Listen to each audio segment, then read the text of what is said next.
Le peuple d'Israël ne pouvait pas aller là où il le désirait. Il devait suivre l'arche. Nous voyons ici symboliquement à travers cela comment Christ nous conduit dans la voie qui est devant nous.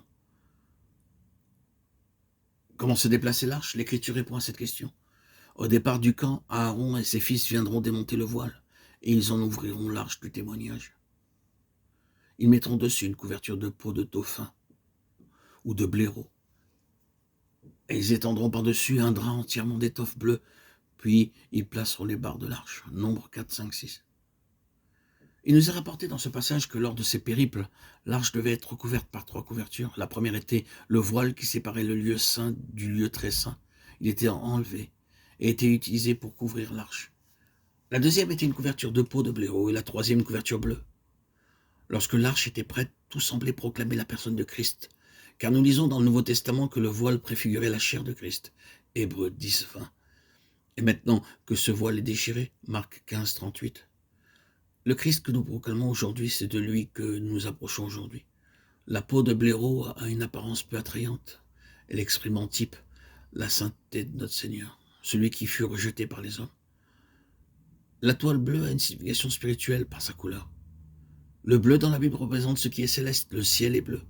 De même, le blanc représente la justice. L'or nous parle de la gloire de Dieu, la pourpre de l'autorité.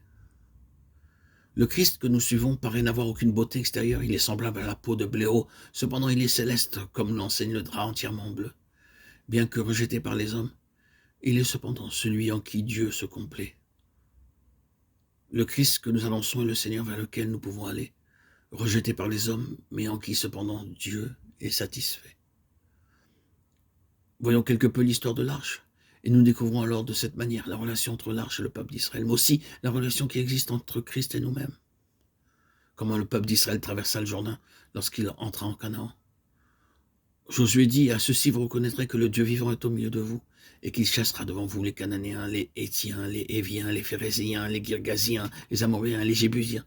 Voici l'arche de l'alliance du Seigneur de toute la terre va passer devant vous dans le Jourdain.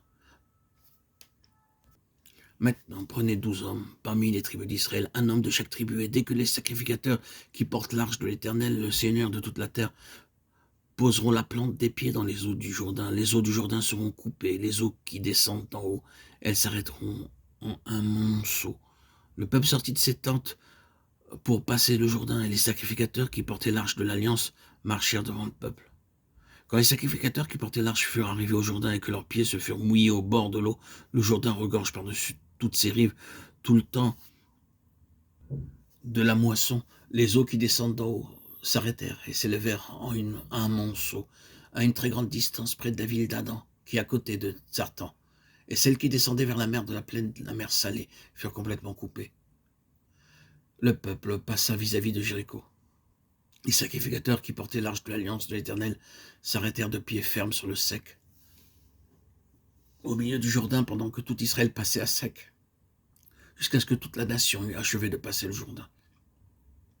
Josué 3, 10, 17. Ce passage de la Bible nous dit comment l'arche introduisit le peuple d'Israël dans le pays de Canaan. L'arche fut la dernière à sortir de l'eau et aussi la première à y entrer. Par cela même, nous réalisons qu'une puissance plus forte que la mort conduisit les Israélites en toute sécurité à travers le Jourdain.